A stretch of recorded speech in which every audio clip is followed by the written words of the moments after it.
उत्तर प्रदेश विधानसभा में मानसून सत्र के दूसरे दिन मंगलवार को योगी सरकार ने मुरादाबाद दंगे की रिपोर्ट पेश की। 13 अगस्त 1980 में इस दंगे में 83 लोगों की जान गई थी। कैबिनेट मंत्री जयशंकर सिंह ने दंगे की रिपोर्ट विधानसभा में पेश की, जिसके बाद सियासत तेज है।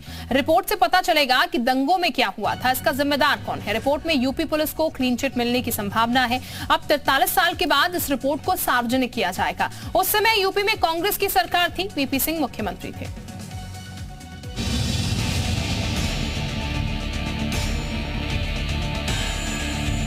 43 साल पहले मुरादाबाद में ईद की नमाज के बाद भड़के दंगे का पूरा सच अब सामने आएगा।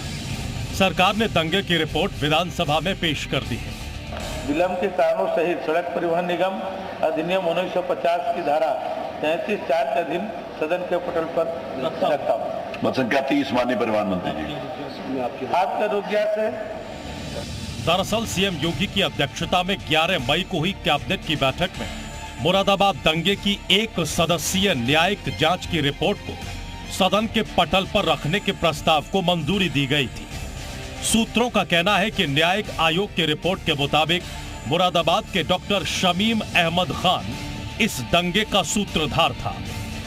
सूत्रों के मुताबिक आयोग की रिपोर्ट में साफ है कि मुस्लिम लीग के तत्कालीन प्रदेश अध्यक्ष डॉक्टर शमीम ने ही वाल्मीकि समाज, सिख और पंजाबी समाज को फंसाने के लिए 13 अगस्त 1980 को ईद की नमाज के समय पथराव और हंगामा कराया था। इसके पीछे उसका उद्देश्य सियासी लाभ उठाना भी था।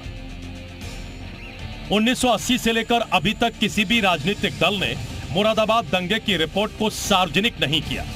मुरादाबाद दंगे का जिक्र चुनावों के दौरान सियासी मंचों पर तो खूब हुआ, मगर किसी भी सरकार ने इस दंगे का सच जनता के सामने रखने की जरूरत नहीं समझी। अब योगी सरकार ने इस रिपोर्ट को सदन के पटल पर पेश किया है। आपको बता दें कि इस भीषण दंगे में 83 लोगों की मौत हुई थी और 112 लोग घायल हुए थे। दंगे की जांच सक्सेना आयोग ने की थी, लेकिन कहा जाता है कि जांच रिपोर्ट इतनी विस्फोटक थी कि किसी मुख्यमंत्री ने 43 सालों में इसे सार्वजनिक करने की हिम्मत नहीं दिखाई। रिपोर्ट पेश होने के बाद इसको लेकर सियासत भी तेज हो गई है। सपा ने कहा कि महंगाई, बेरोजगारी जैसे मुद्दों पर ध्यान भटकाने के लिए मुरादाबाद दंगे की रिपोर्ट पेश की गई है। आज समस्या है बेरोजगारी की, आज समस्या है गरीबी की, आज समस्या है स्वास्थ्य की, आज समस्या है लोगों के साथ होने वाले जुल्म, जाति अन्याय की, भ्रष्टाचार की।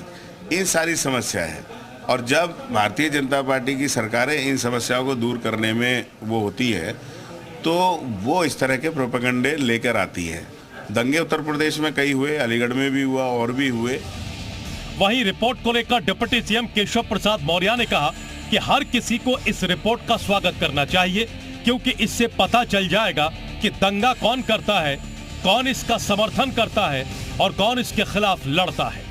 हमारी सरकार ने उस रिपोर्ट को जनता के सामने लाने का फैसला किया है। आज सदन के पटल पर भी विधानसभा में रखा जा चुका है और हम लोगों की मंशा यही है कि सच जनता जाने, प्रदेश जाने, देश जाने किस प्रकार से तुष्टीकरण की घिनौनी और घटिया राजनीति करके देश का, प्रदेश का कितना बड़ा नुकसान कांग्रेस हो, चाहे सपा हो, चाहे बसपा हो, इन राजनीतिक दलों ने किया है। आज उत्तर प्रदेश दंगा मुक्त है। जानकारी के मुताबिक 13 अगस्त 1980 को ईद की नमाज के लिए करीब 50,000 से ज्यादा लोग जुटे थे। भीड़ इतनी ज्यादा थी कि लोग सड़कों तक पहुंच गए थे। नमाज के दौरान ही वहां एक सूअर घुसने की अफवाह फैली, जिसे इस्लाम में अपवित्र माना जाता है। रिपोर्ट के मुताबिक जब लोगों ने पुलिस से पूछा कि ये जानवर यहां कैसे आए, तो कथित तौर पर पुलिस ने उन्हें डांट दिया।